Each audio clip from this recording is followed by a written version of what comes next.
The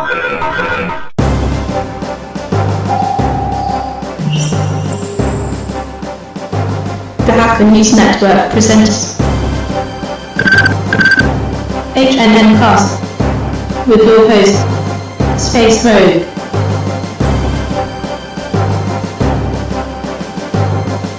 HNN Cast is sponsored by Astaro, simplifying security, and by TrustWave Spider Labs, providing advanced information security services to planet Earth. Become a sponsor. Email sales@hackernews.com. This is Space Rogue for the Hacker News Network, and this is HNN Cast for the last week of April 2011. Our top story this week, Sony, and it's a big one. Sony has described it as an external intrusion. Whatever you call it, it looks like the fourth largest data breach in history. 77 million records that include names, addresses, and credit card numbers copied from right under Sony's nose. Sony has taken the PlayStation Network offline for over a week now, while they revamped the system, leaving gamers nowhere to turn. Well, other than Microsoft. Anonymous was blamed early on, but they are now saying that they didn't do it. To its credit, Sony claims that the credit card numbers were encrypted, but no idea how strong that encryption was. And with 77 million credit card numbers at stake, it may be worth the attacker's time to spend a little time and resources to decrypt it. There's already chatter in the underground forums about what will happen to the market for credit card numbers if it is flooded with 77 million new numbers. Sony has begun notifying users of its service in the US and in Europe, but it's not known if Asian users are affected or not. The first lawsuits have already been filed, not because the service is down, but because Sony did not take adequate steps to secure user data. Sony has been extremely tight-lipped about the details of the breach, which isn't really all that surprising. Remember, this is the company that made the word rootkit famous. According to officials in Iran, they are currently under a second cyber attack. I guess they're counting Stuxnet as the first one, and this one they're calling STARS as the second. Supposedly they have quarantined STARS and have it in the laboratory for further research. However, no one outside of Iran can confirm the existence of this new worm, and I seriously doubt this is the second one. Just probably the second one they know about, if it even actually exists. We wanted to tell you about a recent win by the Electronic Frontier Foundation. The Computer Fraud and Abuse Act, along with the Stored Communications Act, have recently been used by prosecutors to slap felony charges onto people who simply gain access to email accounts without authorization. EFF felt that essentially charging people twice for the same crime violated the Fifth Amendment protections of double jeopardy. After some paperwork and briefs filed with the judges, the Fourth Circuit agreed that the CFAA and the SCA cannot be used consecutively to increase a charge of unauthorized email access from a misdemeanor to a felony. Way to go, EFF. You have donated, haven't you? We'll be right back with more HNN Cast right after these messages. Hey, it's Int 80. We're just crashing through, crashing you, passing through. Every afternoon, I get your password viewed on Hacker News. HNN Cast. New episodes every Sunday. Go to hackernews.com for more. Welcome back to HNN Cast. In a follow-up to an older story, email marketing giant Epsilon, which was breached last month to the tune of several million email addresses, has said that it will build an industry-leading security system. In their words, they will build Fort Knox around their systems, which is definitely one way to attract attention. Microsoft has taken the time to revise its, quote, coordinated vulnerability disclosure policy. Two of the biggest changes have been the definition of various employee roles during the process and a requirement of all Microsoft employees to report any vulnerability they find, including vulnerabilities in third-party programs. Last week, Microsoft released advisories for vulnerabilities in Chrome and Opera, both of which have now been fixed. One thing that Microsoft hasn't done is come up with a set timetable for vulnerability fixes. How would you like an official email account on a Chinese government web server? That's not as far-fetched as you might think. A security researcher at NSS Labs notified China's Computer Emergency Response Team last week about a hole in the mail server for Gansu province that allows any user to create a new email account and log into the provincial government's mail server. The vulnerable email server doesn't require users to authenticate to it with a username and password and lacks proper access controls. But that's not the only problem in China lately. A database maintained by the Chinese State Administration of Foreign Experts Affairs, which contains names, email addresses, and psychological profiles of thousands of Chinese and US scientists, was recently breached. And the popular Chinese PP Live video streaming software was found to be opening proxy servers on port 9415. Almost 500,000 of these PP Live proxies are now scattered around the web. Thanks, China. That's it for big news. We'll have the quickies later, but first, it's tool time. We'll be right back with tool time and the H&N quickies right after these messages.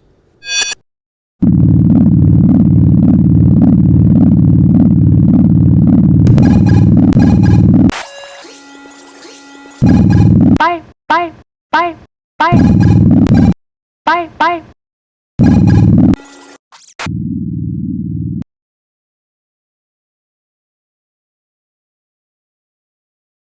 Does everybody know what time it is? Tool time! That's right, Bimford Tools is proud to present Space Rogue. That's right, it's tool time again. First, the updates.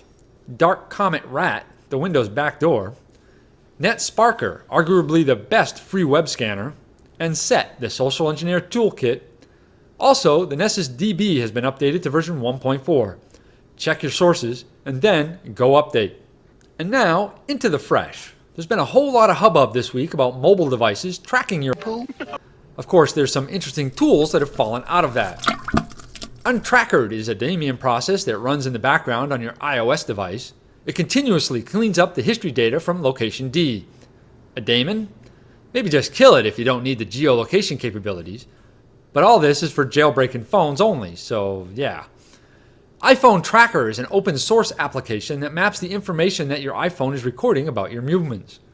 It doesn't record anything itself, it just maps all the data points as a nice shiny map for you. Okay, on to some exciting stuff. Pangolin is the latest automated SQL injection testing tool. Version 3.2.3 is free and has already received accolades. It was voted top SQL injection tool along with Hajiv and SQL Map by a ToolsWatch poll. We can't wait to try it out as it supports a wide range of databases, and these tools are getting so sophisticated that it's becoming quite easy to do a lot through a little hole. Also new and very exciting is Defensic's Universal Fuzzer. At first, its Global Fuzzer for Everything tagline made us suspicious, but this thing looks pretty awesome.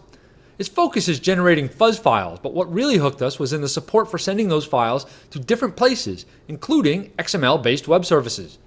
That's just one aspect of this powerful tool that fortunately seems to have a fairly intuitive GUI. It's up at Codenomicon. On a quick note, sslsniff version .7 is a tool that will perform man-in-the-middle attacks against SSL connections by forging the required search on the fly.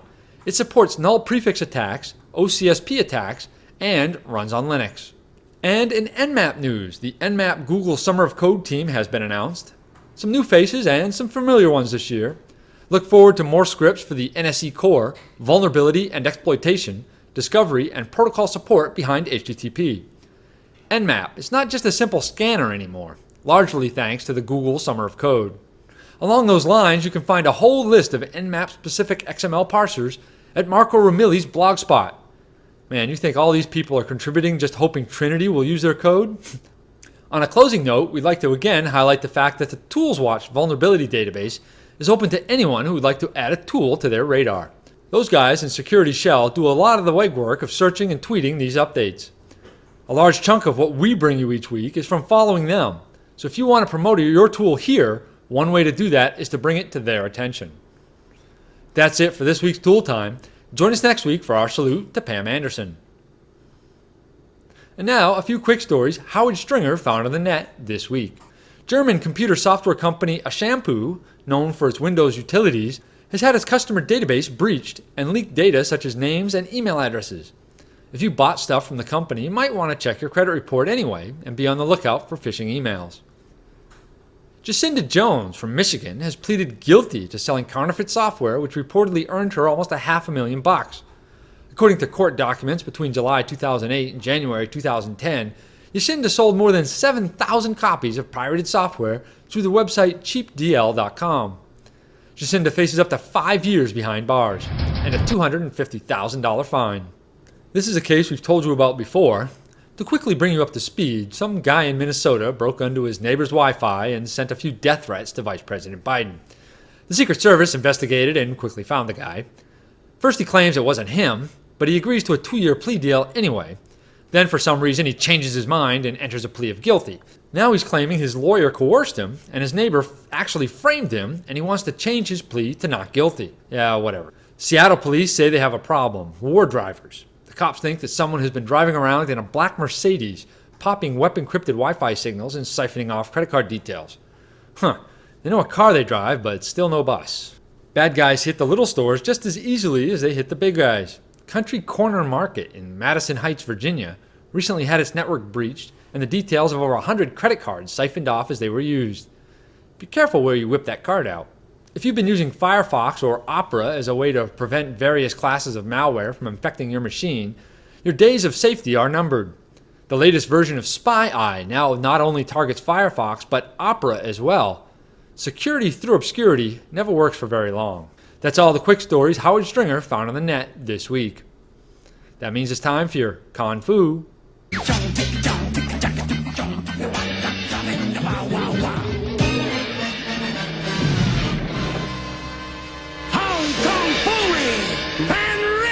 The 9th Annual Information Security Summit will take place in Westlake, Ohio this year. The call for papers for the October summit is open. The UK Cybersecurity Challenge is scheduled to return this year and will have exercises involving penetration testing, malware forensics, and network defense among a total of 8 different competitions that will run throughout the year. A similar competition in the United States is Cyber Patriot, which is geared towards high school students. It has just opened its registration for the 4th year. Unfortunately, the video promoting the competition is straight out of the 1980s. I'll tell you, young people get excited about competition. Young people get a lot of classroom instruction. Sometimes they get excited about it and sometimes they don't. But universally, when you put them in a competitive environment like Cyber Patriot, they get excited because they want to win. And if they happen to learn, and we do help them learn, then that's a benefit that we realize from an exciting competition. Any high school kid who watches that is probably going to run away from this competition as fast as they can, which is a shame because Cyber Patriot is a good program. They just need a better PR agency. The recently announced 44Con will happen in London at the end of August. They have put some early bird tickets on sale at less than half price, although by the time you see this, they will probably be already gone. The first regular block of tickets will go on sale soon. We missed it when it opened, but the call for papers for RootCon 5 is open for about another month. RootCon takes place in the Philippines at the end of September. Did you miss Source Boston last week? That's too bad. Slides and videos will be posted soon, and in the meantime, you can make plans for Source Seattle, which will take place in the middle of June. If you didn't make it to Notacon this year, you can still get one of their awesome hackable badges, or even some swag.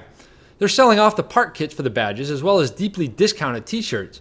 You can order the badge and part kits at nerdsnook.com. And B-Sides, as always, has a lot of news this week.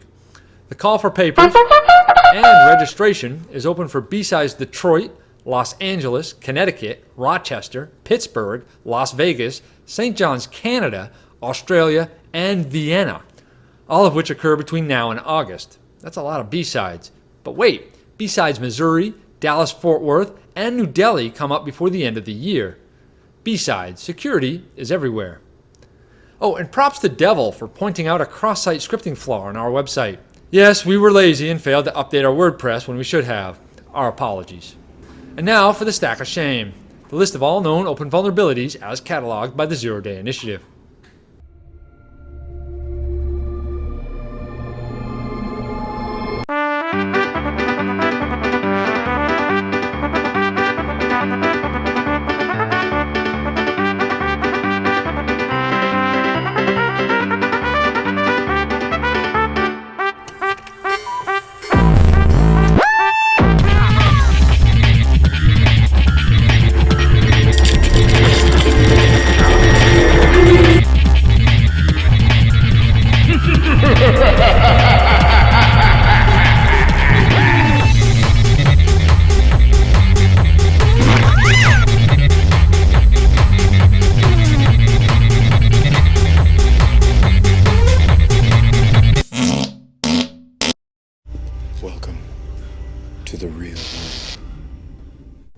That's it for this week's H&N Cast.